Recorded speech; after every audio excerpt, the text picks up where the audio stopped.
ఇవాళ మన టాపిక్ వచ్చేసి వివక్షతను అర్థం చేసుకుందాము. లాస్ట్ వీడియోలో వచ్చేసి సామాజిక న్యాయం, వివక్షత ఈ టాపిక్కి రిలేటెడ్గా ఉన్న మెయిన్ పాయింట్స్ అలాగే ప్రాక్టీస్ బిట్స్ అనేది నేర్చుకున్నాం కదా అండి. ఈ టాపిక్లో అసలు ఏమేమి ఉన్నాయనేది ఒకసారి మనము వివరంగా చూద్దాం. ఇంకా వన్ మోర్ థింగ్ ఏంటంటే, మీకు వీడియో కాస్త లెంగ్తీగా అనిపించవచ్చు బికాస్ లెసన్ అంతా కూడా నేను ఎక్స్ప్లెయిన్ చేస్తున్నానండి. అంటే ప్రాక్టీస్ బిట్స్ ఎన్ని ఉన్నాయి కూడా అన్నీ ఈ వీడియోలోనే చేస్తున్నాను. ఎందుకంటే టైం లేదు కాబట్టి రివిజన్ అనేది కాస్త ఎక్కువగా చేద్దామనేస్తే నేను కంప్లీట్ బిట్స్ అనేవి కూడా ఒకటే వీడియోలో పెట్టేస్తున్నానండి. సో మీరు వీడియో లాస్ట్ వరకు చూడండి, దయచేసి స్కిప్ మాత్రం అస్సలు చేయకండి.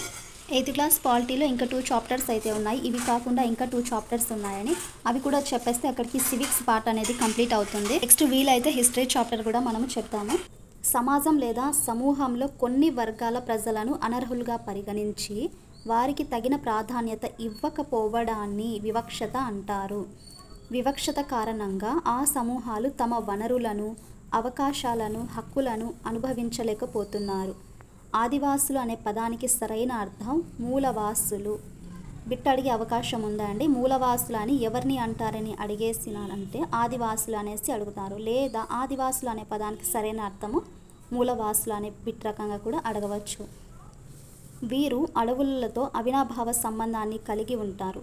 దేశంలో సుమారు 500 విభిన్న ఆదివాసీ జాతులున్నాయి. ఒక్క ఒడిస్సా రాష్ట్రమే 60 విభిన్న ఆదివాసీ సమూహాలకు ఆవాసంగా ఉంది. ఎక్కువ మంది ఏ రాష్ట్రంలో ఉంటారంటే ఒడిస్సా రాష్ట్రంలో ఎక్కువ మంది ఉంటారు. వీరిలో వర్గ విభేదాలు చాలా తక్కువ. ఆదివాసీలలో సంతాలీ భాష మాట్లాడేవారు ఎక్కువ సంఖ్యలో ఉన్నారు. ఈ సమూహాలు మూస పద్ధతిలో ఉండడం వారి వివక్షతకు దారితీస్తుంది. ఆదివాసీలు ఎక్కువగా వలసపోవడం వలన వారు అటవీ ప్రాంతాలలో ప్రవేశించే హక్కును కోల్పోయి వాటిపై ప్రత్యక్ష నియంత్రణ కోల్పోయారు. గిరిజన బాలలు పోషకాహార లోపంతో బాధపడుతున్నారు. గిరిజనులలో అక్షరాస్యత శాతం అనేది చాలా తక్కువగా ఉంటుంది. మైనారిటీ ముస్లింలలో విద్య, ఉపాధి, అభివృద్ధి రంగాలలో బాగా వెనుకబడేసి ఉంటారు. భారత ప్రభుత్వం 2005 ముస్లింలలో వెనుకబాటుతనాన్ని అధ్యయనం చేయుటకు జస్టిస్ రాజేంద్ర సబార్ అధ్యక్షతన ఒక కమిటీ అనేది ఏర్పాటు చేస్తారు. అలాగే మనకు తెలుగు అకాడమీ బుక్స్లో ఓవరాల్గా మనము బిట్స్ అన్ని చూసుకుంటే వాళ్ళు అక్కడక్కడ మనకు ఆప్షన్స్ అనేవి రాంగ్ ఇచ్చారండి. వాటిని ఒకసారి నేను కరెక్షన్ చేశాను కూడా, లాస్ట్ వీడియోలో ఉన్నాయి, ఎవరైనా చూడకోకుంటే చూడండి. ఇంకా ఫస్ట్ బిట్ చూడండి ఫ్రెండ్స్. ఇక్కడ క్రింది వారిలో అట్టడుగున ఉన్న వారిలో ఎవరు అసమానతలను ఎదుర్కొంటున్నారు? ఫస్ట్ ఆప్షన్ దళితులు, సెకండ్ మహిళలు, థర్డ్ ఆదివాసీలు, ఫోర్త్ అందరూ.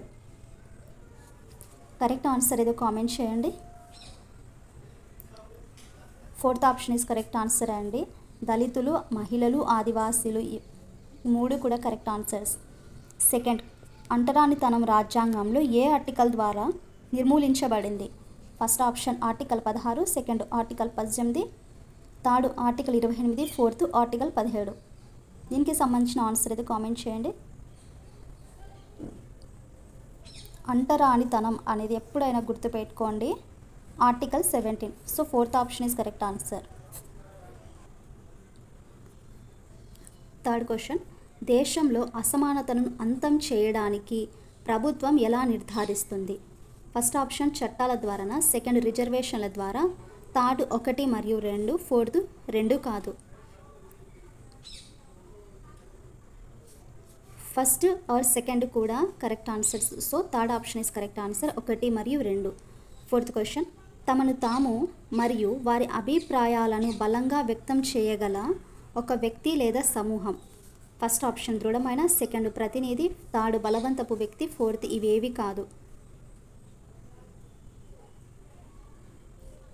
First option is correct answer, దృఢమైన. ఫిఫ్త్ క్వశ్చన్, కబీర్ ఏ రకమైన కవితలు రాశారు? ఫస్ట్ ఆప్షన్ భక్తి సాంప్రదాయం, సెకండ్ వీర్ రాస్, థర్డ్ విప్లవాత్మక, ఫోర్త్ ఇవేవి కాదు. First option is correct answer అండి, భక్తి సాంప్రదాయం. సిక్స్త్, మాన్యువల్ స్కావెంజింగ్ ద్వారా వీరు ఏమి అర్థం చేసుకున్నారు? ఫస్ట్ ఆప్షన్ యంత్రం ద్వారా స్కావెంజింగ్ పని, సెకండ్ చేతితో స్కావెంజింగ్ పని, థర్డ్ పవర్ ద్వారా స్కావెంజింగ్ పని, ఫోర్త్ ఇవేవి కాదు. Second option is correct answer. Scavenging పని నెక్స్ట్ 7th మాన్యువల్ స్కావెంజింగ్ పద్ధతిని సుప్రీంకోర్టు ఎప్పుడు నిషేధించింది? First option 2001, second 2002, third 2004, fourth 1993. ఇక్కడ బాగా గుర్తుపెట్టుకోండి, సుప్రీంకోర్టు అని ఎక్కడైనా కనిపిస్తే మాన్యువల్ స్కావెంజింగ్ పద్ధతిని సుప్రీంకోర్టు ఎప్పుడు నిషేధించింది అని క్వశ్చన్ చేసినప్పుడు మీరు ఆన్సర్ వచ్చేసి ఫోర్త్ ఆప్షన్ ఇవ్వండి, 1993. Fourth option is correct answer. 8th ఆదివాసీలకు ముఖ్యమైన చట్టం ఏది? ఫస్ట్ ఆప్షన్ చట్టం 1989, సెకండ్ చట్టం 1990, థర్డ్ చట్టం 1991, ఫోర్త్ చట్టం 1996. ఇది అటవీ చట్టం కాదండి, ఆదివాసీలకు. So first option is correct answer 1989. Question number 9. భారత రాజ్యాంగంలోని ఏ పౌరుడిపైన వివక్ష చూపరాదని పేర్కొంది? First option article, second article 10, third article 15, fourth article 4. Third option is correct answer. కులం, మతం, జాతి ఇవన్నీ కూడా ఆర్టికల్ 15 కిందికి వస్తాయండి. సో వివక్ష చూపరాదనేది ఆర్టికల్ 15 కిందికి వస్తుంది. 10th ఆర్టికల్ 17 ప్రకారం ఇది రద్దు చేయబడింది. ఈ క్వశ్చన్ మనం ఇందాకే చూసాం కదా. ఫస్ట్ ఆప్షన్ పేదరికం, సెకండ్ విద్య, థర్డ్ నేరం, ఫోర్త్ అంటరానితనం. So fourth option is correct answer అండి, అంటరానితనం. 11th భాంగీలు మరియు పాకీలు ఎవరు? First option manual scavengers, second schedule తెగలు, థర్డ్ నిరక్షరాస్యులు, ఫోర్త్ దారిద్ర్య రేఖకు కింద ఉన్నవారు. First option is correct answer, manual scavengers అంటారు. గుజరాత్లో వచ్చేసి బాంగీలు, మనకు భారతదేశంలో వచ్చేసి పాకీలు అనేసి అంటారండి. Next question number 12. వీరి ప్రయోజనాలను కాపాడడంలో రిజర్వేషన్లు ముఖ్యమైన పాత్ర పోషిస్తాయి. ఫస్ట్ ఆప్షన్ దళితులు, సెకండ్ ఆదివాసీలు, థర్డ్ 1 మరియు 2, ఫోర్త్ ఇవేమీ కాదు. First or second is correct answer. So first 1 మరియు 2, third option is correct answer. వేరే ప్రయోజనాల కొరకు రిజర్వేషన్లు ముఖ్య పాత్ర వహిస్తాయి అంటే దళితులు అలాగే ఆదివాసీలకు కూడా చాలా ఇంపార్టెన్స్ ఇస్తాయి. నెక్స్ట్ 13. మాన్యువల్ స్కావెంజర్స్గా ఉపాధిని నిషేధించడం మరియు భారీ పునరావాస చట్టం ఇప్పటి నుండి అమలులో వచ్చింది. ఉపాధిని నిషేధించడం మరియు పునరావాస చట్టం ఇప్పటి నుండి అమలు వచ్చింది.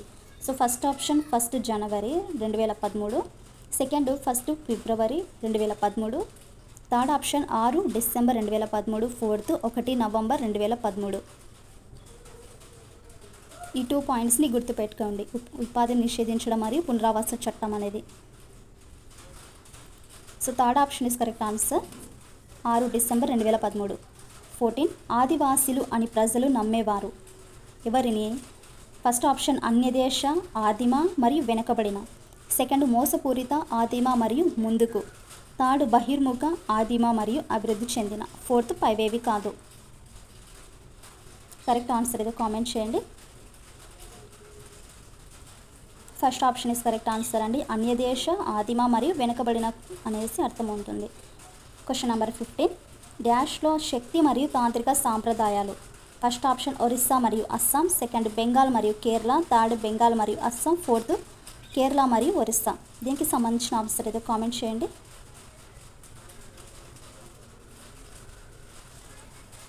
Third option is correct answer, Bengal మరియు అస్సాం. నెక్స్ట్ బిట్ చూడండి. కేంద్ర ప్రభుత్వం షెడ్యూల్ తెగలు మరియు ఇతర సాంప్రదాయ అటవీ నివాసులు అటవీ హక్కుల గుర్తింపు చట్టాన్ని ఇందులో ఆమోదించింది. ఇక్కడ చూడండి, అటవీ చట్టం, ఆదివాసుల చట్టం 2 డిఫరెంట్ అండి, కన్ఫ్యూజ్ అవ్వద్దు. So first option 2006, second 2007, third 2008, fourth 2009. దీనికి సంబంధించిన ఆన్సర్ ఏదో కామెంట్ చేయండి. First option is correct answer 2006. 17 question. Schedule కులాలు మరియు షెడ్యూల్ తెగల అత్యాచారాల నిరోధక చట్టం అమలులోనికి వచ్చిన సంవత్సరం. దీనిని మనము ప్రివెన్షన్ అట్రాసిటీస్ అనేసి కూడా అంటారండి, prevention of atrocities. First option 1991, second 1989, third 1980, fourth 1985. Schedule కులాలు మరియు షెడ్యూల్ తెగల చట్టం అమలులోకి వచ్చిన సంవత్సరం. Second option is correct answer 1989. 18. Manual స్కావెంజింగ్లో ఏ సంఘం ప్రధానంగా పనిచేస్తుంది? ఫస్ట్ ఆప్షన్ దళితులు, సెకండ్ పేద మహిళలు, థర్డ్ ఆదివాసీలు, ఫోర్త్ పిల్లలు. మాన్యువల్ స్కావెంజింగ్లో ఏ సంఘం? ఫస్ట్ ఆప్షన్ దళితులు అండి. గణేష్ మండపం అయితే మాకు దగ్గరలో ఉందండి, సో ఆ సాంగ్స్ అనేవి వినిపిస్తున్నాయి. నెక్స్ట్ 19 క్వశ్చన్ చూడండి. అసర్టివ్ అనే పదానికి అర్థం ఏమిటి? ఫస్ట్ ఆప్షన్ వారు తమను తాము ఎప్పుడు వ్యక్తం చేయరు, సెకండ్ వారు ప్రతి భావనను వ్యతిరేకిస్తారు, థర్డ్ తమను తాము బలంగా వ్యక్తీకరించేవారు, ఫోర్త్ పైవేవి కావు. So first option is correct answer అండి. వారు తమను తాము ఎప్పుడు వ్యక్తం చేయరు. 20 క్వశ్చన్. ఈ రిజర్వేషన్ సామాజిక న్యాయాన్ని అందిస్తుంది. ఫస్ట్ ఆప్షన్ షెడ్యూల్ కులాలు, సెకండ్ షెడ్యూల్ తెగలు, థర్డ్ 1 మరియు 2, ఫోర్త్ పైవేవి కావు. Third option is correct. Question number 21. క్రింది వారిలో ఎవరు సమాజంలో అసమానతలను ఎదుర్కొంటున్నారు?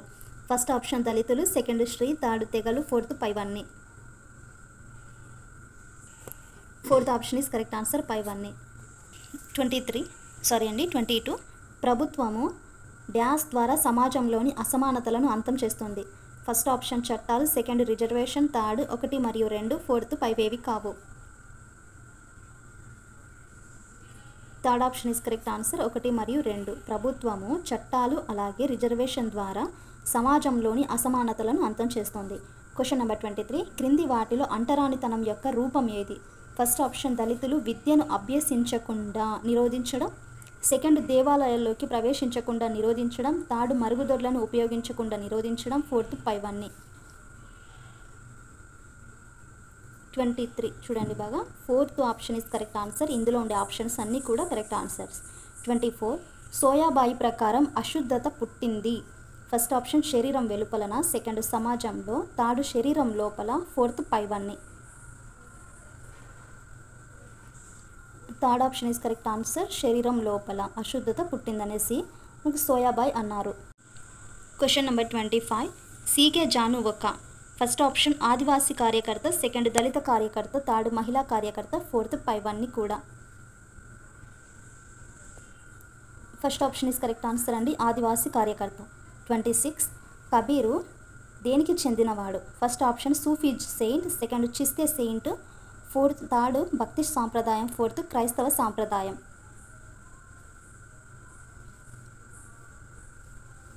Third option is correct answer. భక్తి సాంప్రదాయానికి కబీర్ అనేది చెందినవారు. ఇవి ఫ్రెండ్స్ మనకు వివక్షతను అర్థం చేసుకుందాం గురించి. నెక్స్ట్ క్లాస్లో ప్రజా సౌకర్యాలు అనే టాపిక్ గురించి అయితే డిస్కస్ చేద్దాం. ఐ హోప్ మీ క్లాస్ నచ్చిందనేసి అనుకుంటున్నానండి. మన ఛానల్ కన్నా ఫస్ట్ టైం విజిట్ చేసినట్లయితే please do like and share, subscribe to my channel.